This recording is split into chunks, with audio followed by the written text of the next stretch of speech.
સર્વ સમાજ ને જ્યારે અન્યાય થાય, આપણા આદિવાસી સમાજને પણ જ્યારે અન્યાય થાય ત્યારે હર હંમેશા આપણા લોકો સાથે ખભેથી ખભો મિલાવીને ઊભા રહેતા એવા કોંગ્રેસ સમિતિના મહામંત્રી શ્રી સંદીપભાઈ માંગરોલા સાહેબને હું વિનંતી કરીશ કે તેઓ એમનું વક્તવ્ય રજૂ કરે.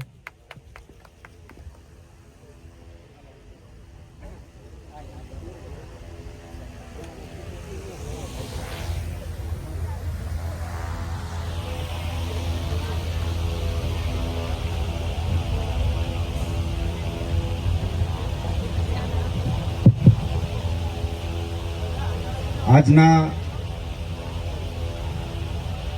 આદિવાસી અધિકાર દિવસ નિમિત્તે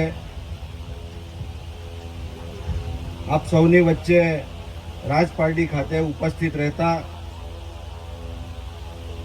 ખૂબ જ આનંદની લાગણી અનુભવું છું. મારા પૂર્વ વક્તાઓએ અનેક સમાજના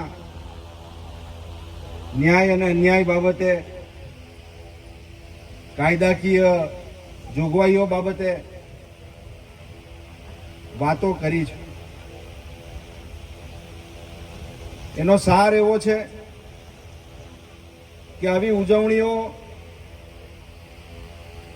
ઘણી વખત આપણે કરીએ છીએ, વખતો વખત કરીએ છીએ, પરંતુ એ ઉજવણી એક દિવસ પૂરતી સીમિત નથી. સાચી ઉજવણી ત્યારે જ સાર્થક થયેલી ગણાશે કે જે અહીંયાથી વાતો થાય છે, સમાજના અધિકારોની વાતો થાય છે, એનો સાચી રીતે, યોગ્ય રીતે અમલ થાય.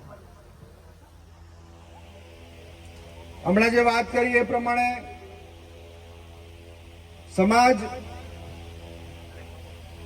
અનેક રીતે અનેક સમસ્યાઓ માંથી પસાર થઈ રહેલો છે અને આ એ સમાજ છે કે જેણે આઝાદી પૂર્વે પણ બિરસા મુંડાજી હોય, ગુરુ ગોવિંદજી હોય, તાટિયા ભીલ હોય, આવા અનેક જેઓએ આઝાદીની ચળવળની અંદર પણ પોતાનું સર્વસ્વ હોમી દઈને આ દેશની આઝાદી માટે પણ પોતાનું યોગદાન આપેલું છે.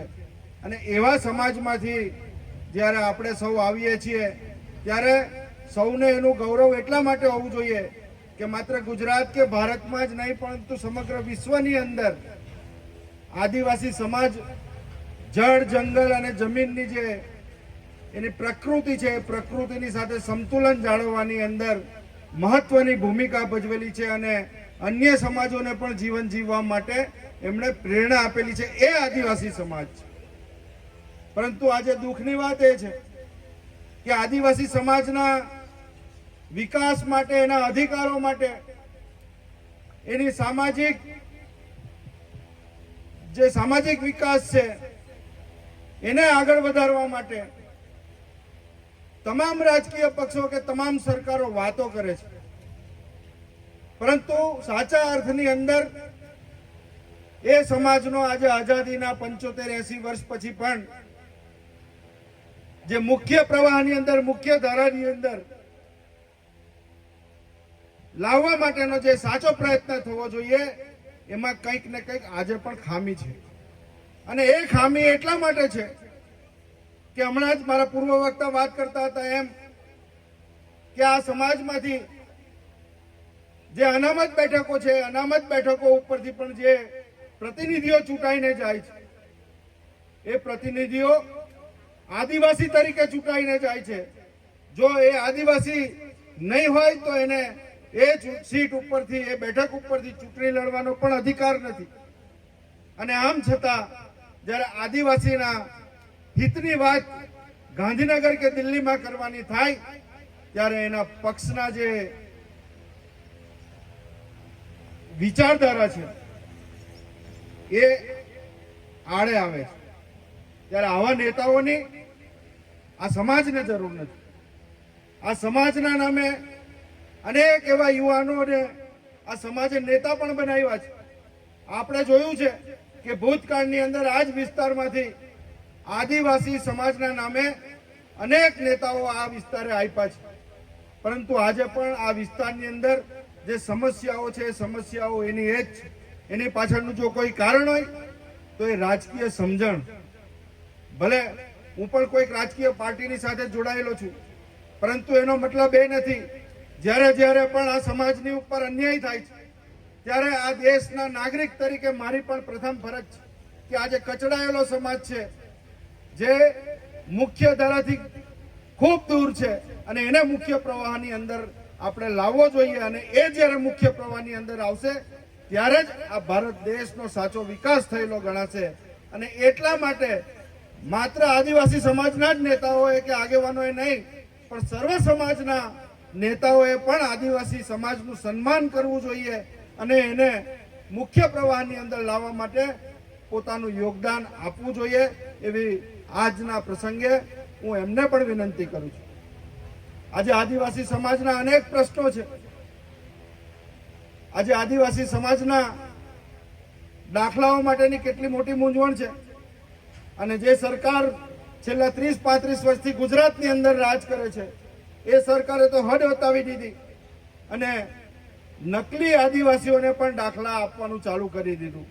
અને એના કારણે જે સાચો આદિવાસી છે એ આજે શિષ્યવૃત્તિથી વંચિત થયેલો છે. એ પ્રાથમિક શિક્ષણ, માધ્યમિક શિક્ષણ અને ઉચ્ચ શિક્ષણની તો વાત જ દૂર છે. આ તમામ જે એના અધિકારો છે એ અધિકારોથી આ સમાજ વંચિત થતો જાય છે. અને આવનારા દિવસોની અંદર પણ સમાજ જો અત્યારે જાગૃત થઈ રહેલો છે. છેલ્લા 10 વર્ષની અંદર જે સમાજની અંદર જાગૃતિ હું જોઈ રહેલો છું, હું 30 વર્ષથી જાહેર જીવનમાં સક્રિય છું, અને મેં જે જોયું છે કે આજે નાના નાના આ સમાજના યુવાનો પણ આજે આ સ્ટેજ ઉપર આવી અને પોતાના હક અને અધિકારની વાત નિડરતાથી કરતા થયેલા છે. અને એટલા જ માટે મને વિશ્વાસ છે કે આવનારા દિવસોમાં આવા જ નવયુવાનો એ ગમે એ પાર્ટીની વિચારધારા સાથે જોડાયેલા હશે, પણ જ્યાં સમાજનું હિત આવશે ત્યારે સમાજના હિત માટે એ પાર્ટીઓના જે દિવાલો છે એ ઠેકી જઈને પણ સમાજનું હિત સર્વોપરી આ રાખી અને એમનું જે ભૂમિકા છે એ ભૂમિકા ભજવશે. હમણાં જ મને ધનરાજભાઈ કહેતા હતા કે આ આદિવાસી સમાજને જે અન્નનો અધિકાર મળેલો છે, જેમાં બીપીએલ કેટેગરીમાં જે આવતા પરિવારો છે એને મફત અનાજ પણ મળે છે, અને એ અન્નનો જે અધિકાર છે એ તત્કાલીન ડોક્ટર મનમોહન સિંહની સરકારે જે આપેલો હતો એને પણ ખતમ કરવા માટે આ સરકાર જઈ રહેલી છે. આજે અનેક પરિવારોને નોટિસો મળી છે. અમે થોડા જ દિવસો પહેલા વાલિયા વિસ્તારની અંદર મોટી રેલી યોજીને એનો વિરોધ કરેલો. આજે ઝઘડિયા તાલુકામાં પણ હજારોની સંખ્યામાં એ બીપીએલ કાર્ડ ધારકોને નોટિસો મળી ચૂકી છે. એનું પાછળની સરકારની જે મનસા છે એ મનસા આવા ગરીબ પરિવારોને જે સરકાર તરફથી જે સહાયો મળી રહેલી છે એમાંથી કેવી રીતના એમને દૂર કરવા એ માટેની આ સરકાર પેરવી કરતી આવેલી છે. જે પરિવારની 5 એકરથી વધારે જમીન હોય એવા પરિવારોને નોટિસ કાઢી છે. જે પરિવારો જીએસટી ભરતા હોય, ઇન્કમ ટેક્સ ભરતા હોય, નોકરી કરતા હોય એવા પરિવારોને નોટિસ કાઢી છે.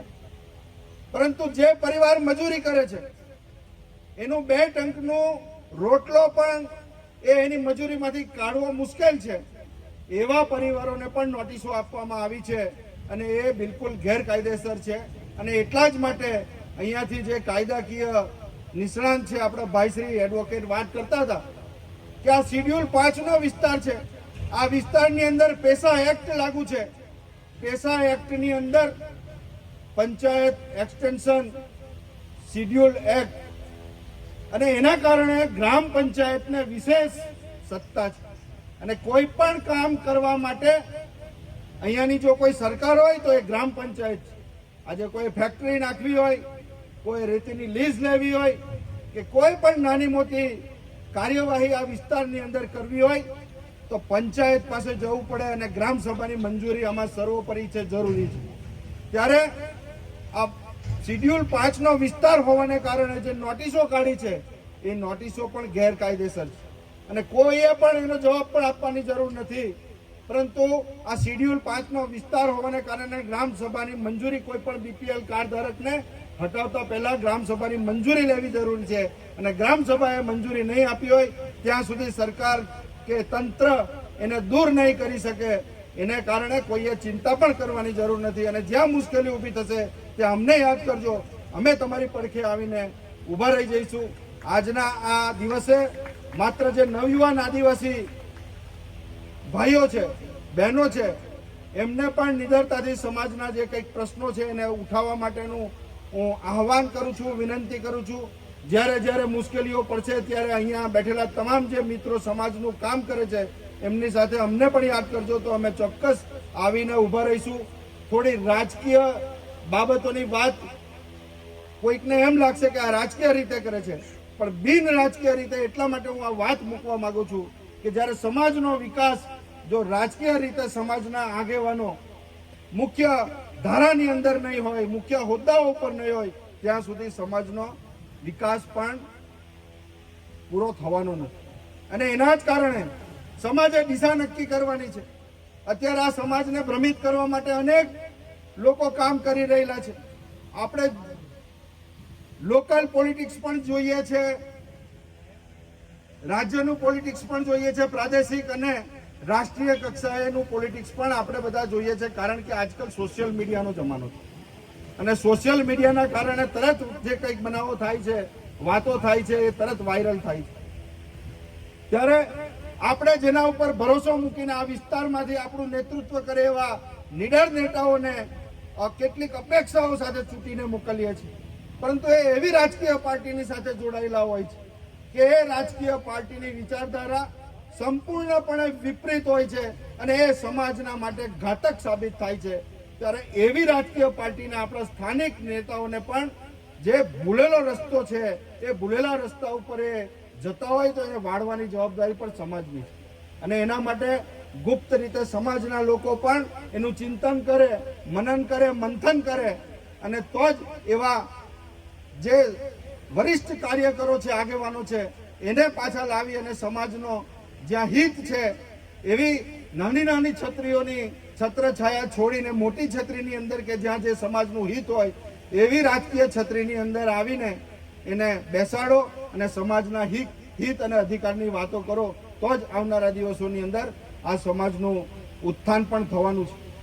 આજે લિગ્નાઇટનો પ્રોજેક્ટ અહીંયા આવે છે તો તમને બધાને ખ્યાલ હશે કે દમલાઈનો પ્રોજેક્ટ હોય કે વાલિયામાં ભાગાનો પ્રોજેક્ટ હોય, એ પ્રોજેક્ટ માટે જે જબરજસ્ત વિરોધ આ વિસ્તારમાંથી આદિવાસી સમાજે કર્યો અને એના કારણે હાલ પૂરતો આ પ્રોજેક્ટ પડતો મુકાયો છે. અને એની પાછળનું પણ જે કારણ છે એ કારણ આ ગ્રામ સભાની તાકાત છે. જાણતા નહીં હોય તો જાણી લેજો કે ગ્રામ સભાની જે તાકાત છે એ તાકાત વિધાનસભાની પણ નથી અને લોકસભાની પણ નથી. ત્યારે આનો સંપૂર્ણપણે આ જે કાયદો છે એ કાયદાનું રક્ષણ કરવાનું કામ આ વિસ્તારના લોકોનું છે, આ વિસ્તારના નવયુવાન આદિવાસી સમાજના ભણેલા ગણેલા યુવાનોનું છે.